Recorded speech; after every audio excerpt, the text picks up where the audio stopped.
Well, it's not exactly the prettiest PC setup of all time. Obviously, I've got quite a bit of cable management to do.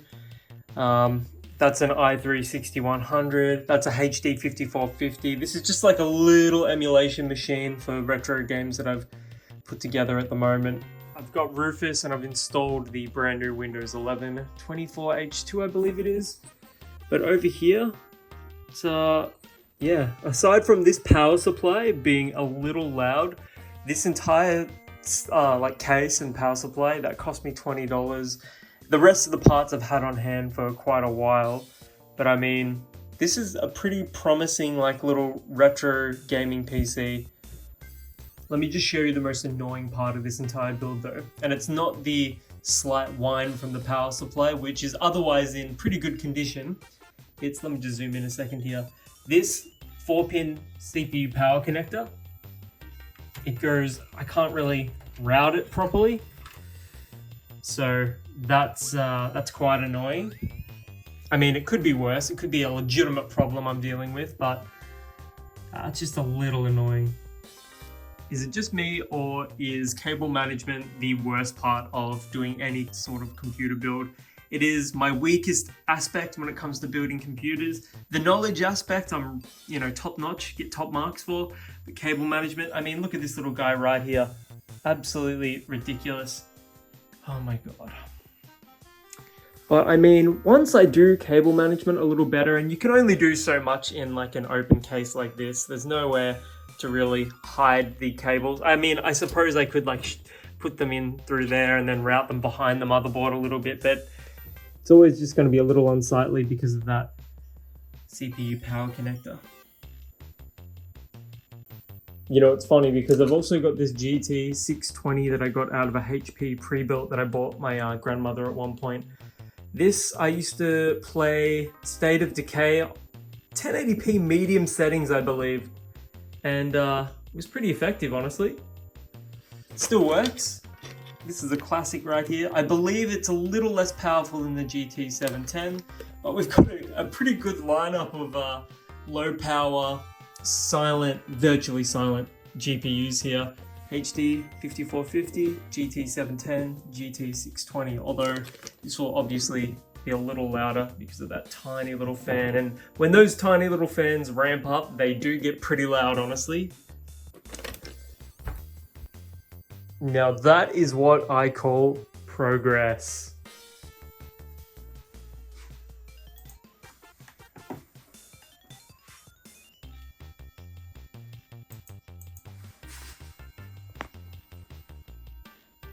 We have reached our first roadblock.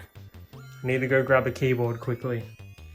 Okay, so the keyboard we are using today is the N Pro 2 Wireless, a beautiful wireless gaming keyboard. One of the better ones that I've used. It was the only one that I had unboxed at the moment. User, no password here, no password needed.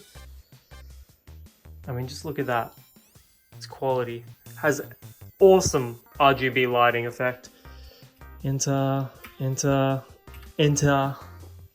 Not too bad. The moment of truth. Shouldn't take too long. Yeah. Can't say enough positive things about this keyboard. I was using this briefly. Before that, I had a Razer wireless keyboard, but now I've got an Acco Dracula's Castle Edition because it's got all these horror keycaps. Incredible, incredible keyboard for the, 150. I actually maybe paid a little bit more than that for it, for the Dracula's Castle Edition. But yeah, can't recommend this particular keyboard enough. And we're in Windows 11. That is awesome.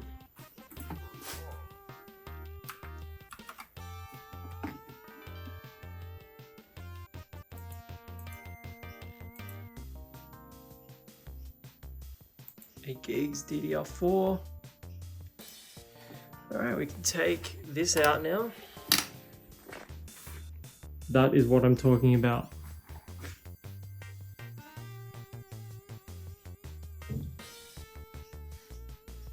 Let's see if we can make this setup look a little nicer just for the purposes of this video.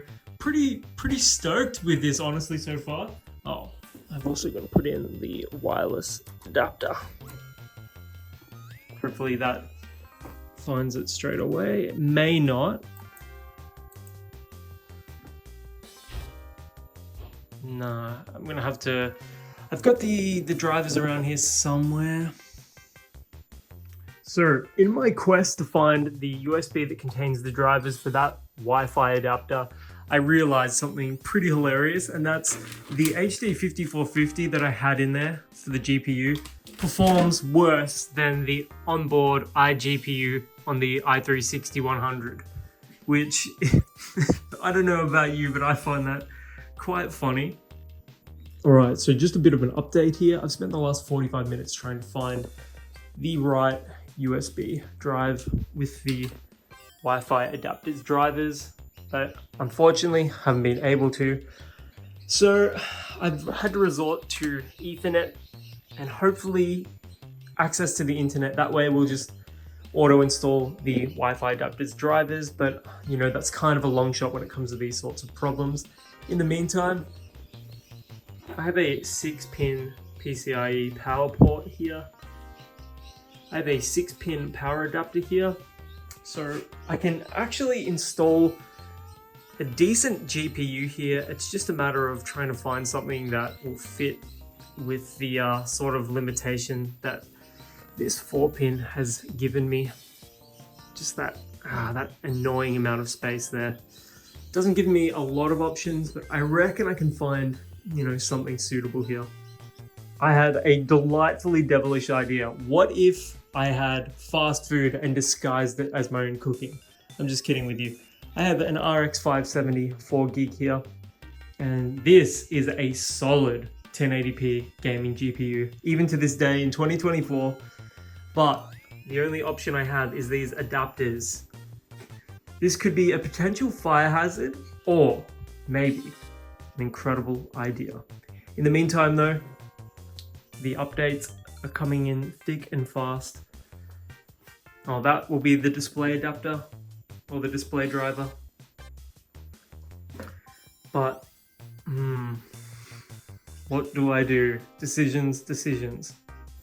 Or if we want to maintain that low power sort of aesthetic here, I could use my old GTX 1050. This was an absolute weapon back in the day, and this card single-handedly got me back into PC building. I think it was 2016 when this came out, but I still have it.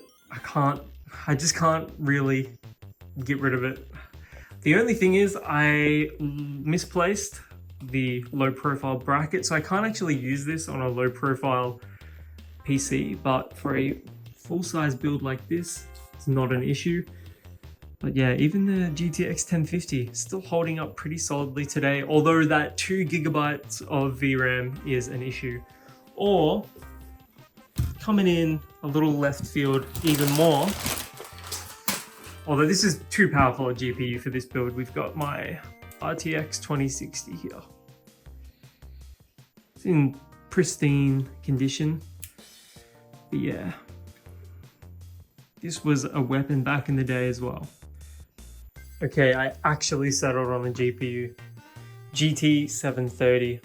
It's a pallet model. I've had this for ages. I bought 4 of them in a lot for, I don't know, it was like 120 bucks on eBay. Had intentions to put them in low profile builds, but these are just chilling. So I think that would be perfect for this. And just so you know, you can actually use these smaller slot cards on a full-size PCIe slot, contrary to popular belief. We're not too far from this being finished now. We just have to wait for those last 2 updates, and we can install them, and I can finally put in that GT730. I think it's going to pair really well with this build. So here I'm just screwing the GPU into the bracket. It's just the topmost bracket of the case.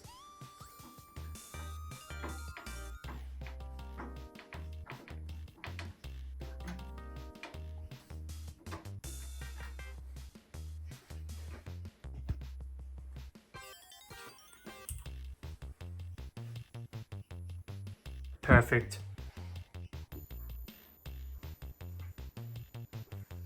Now I'm just going to be screwing in this support bracket a little more firmly. I think that's about as much as it'll go in. Just trying to come up with some different camera angles for you guys, because I know when you're watching these sorts of, you know, computer build videos, they can get a little dry just from one consistent angle, but I don't know. I think we're doing pretty decently. Where is the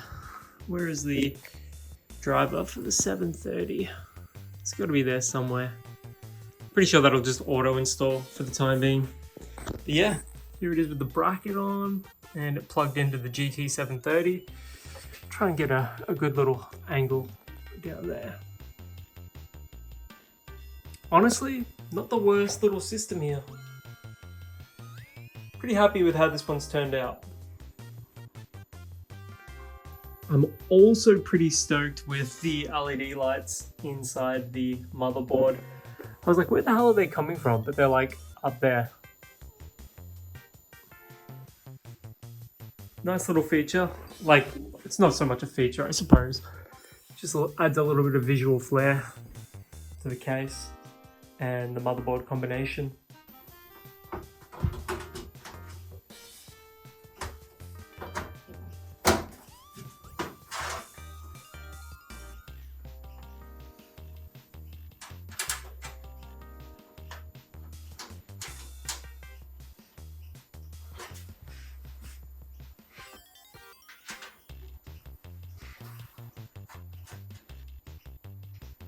And there you go, not too bad.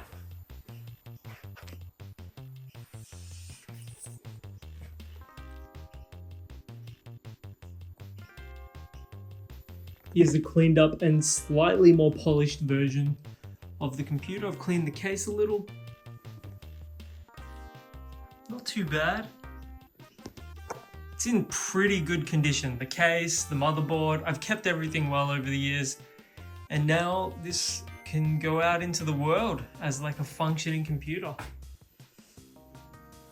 Just finishing the updates right now.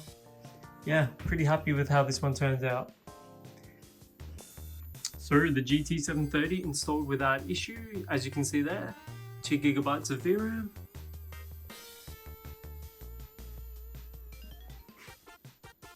Pretty happy with how this one turned out, honestly. So here's the computer all cleaned up and ready to go. I actually had a lot of fun making this video and making the computer in general. I'm planning on doing more of these in the future, so if you want to see something in particular, let me know in the comments below. I'm sure I can throw together something. I've got some more cases just off frame here. I've got a definite old school LGA 775 sort of system right there. That's super retro. You know, I think I installed Fallout 3 on it a while ago, but I had fun making that one as well. Maybe I'll tear it down and put it back together for you guys. If you want to see more videos like this, let me know in the comments below. Let me know what you thought. If you liked it, give it a like. And until the next one, my name is Matty Demise, and I'll catch you guys around.